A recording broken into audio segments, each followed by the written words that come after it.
TCS ने लाभांश और बायबैक पर तीव्र फोकस के लिए Q1 फाइनेंशियल ईयर 2023-24 के वित्तीय परिणाम जारी किए हैं। देखिए, पिछली तिमाही में निराशाजनक परिणामों के पश्चात वित्तीय परिणामों को मजबूती देने के लिए विचार किया जा रहा है, लेकिन टाटा कंसल्टेंसी सर्विसेज ने टीसीएस भारतीय आईटी क्षेत्र के अग्रिम नाम 12 जुलाई को अपने Q1 फाइनेंशियल ईयर 2023-24 के आर्थिक परिणाम की घोषणा करेगी।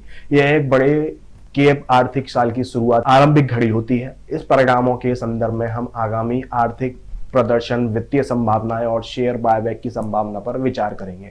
देखिए, पिछले तिमाही फाइनेंशियल ईयर 22-23 के निराशाजनक परिणामों के बाद टीसीएस को विभिन्न क्षेत्रों में चुनौतियों का सामना करना पड़ा। विशेष रूप से वित्तीय सेवाओं, टेलीकॉम और हाईटेक में वित्तीय प्रदर्शन में सुधार करने के लिए हमें विविध उपाय अपनाने पड़ेंगे।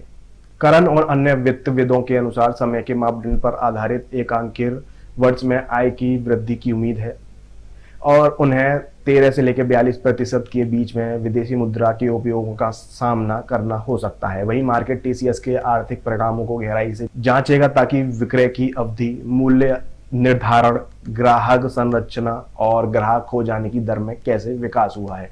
पॉजिटिव प्रगति को महत्वपूर्ण दृष्टिकोण से देखा जाएगा, साथ ही नेगेटिव पहलुओं पर ध्यान दिया जाएगा।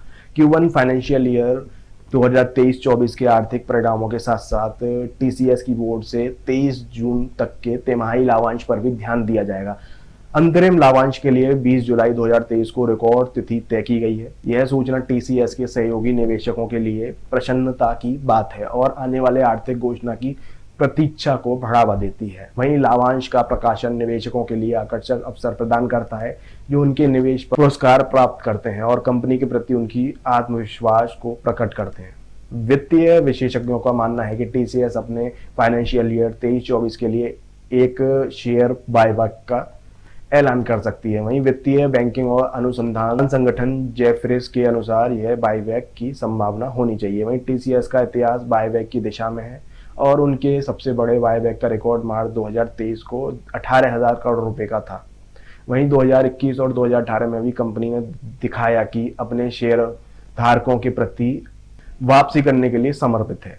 एक बायबैक की घोषणा निवेशकों के बीच आयोजित करेगी, जो टीसीएस की भविष्य की दिशा में अपने आत्मविश्वास को प्रमोट करेगी।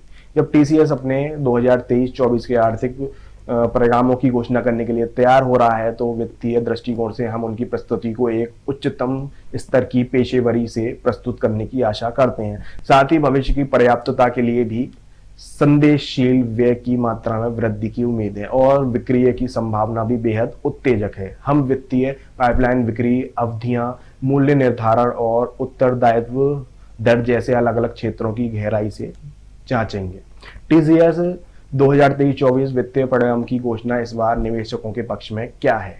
कमेंट बॉक्स में कमेंट करके जरूर बता दें। Thank you. On the demand side, and in fact all your three questions are interrelated.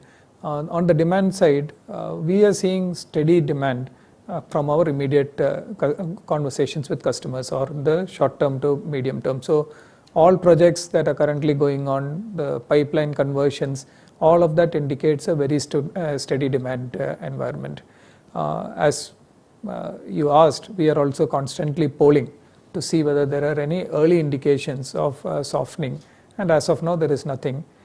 Into the middle of the year, we've been fairly very close to our customers and they seem to be very focused and no indication immediately available.